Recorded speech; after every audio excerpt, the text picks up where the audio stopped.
This video is about what some of the causes of cerebral palsy are. It's brought to you by Burke and Eisner, medical lawyers. Cerebral palsy is a condition that results from brain injury. That brain injury is often caused from lack of oxygen or some other type of injury to the brain. It can be trauma, it can be infection, and many times you see this injury happen either in utero or just during the birthing process or soon after birth.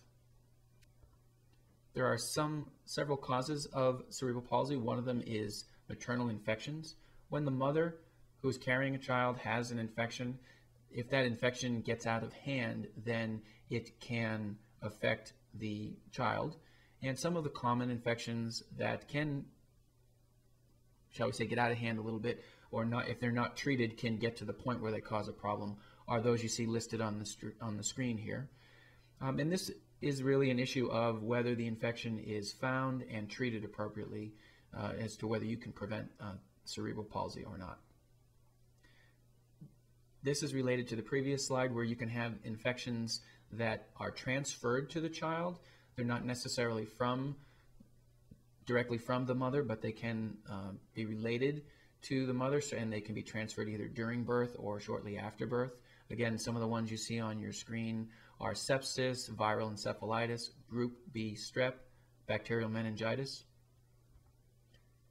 Cerebral palsy can also be caused when a child is born preterm, and one of the reasons for that can be because just their child hasn't developed fully yet, and so there's some weakness. That's how I would describe it, some weakness in the brain development. Many risk factors that you see during for preterm birth, meaning what can cause it: stress, multiple births, twins, smoking or alcohol or drug use. Many of these things can actually increase the risk factor for premature birth. Not all cerebral palsy cases are medical malpractice, but medical malpractice can be a cause of cerebral palsy. It can be a failure to find or see fetal distress and then respond to it. One of the ways you respond to that is with a C-section.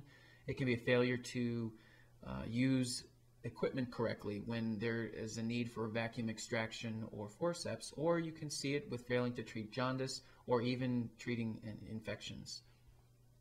So you should consider talking to a medical lawyer or a medical malpractice lawyer if you have a diagnosis of cerebral palsy, just to see whether one of the causes was medical malpractice. It isn't always that way, but it's worth looking into if it's a concern that you have.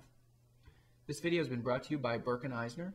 If you do have questions about medical malpractice or need to speak with a medical lawyer, feel free to call the number you see on your screen or visit our website. We'd be happy to try to answer your questions.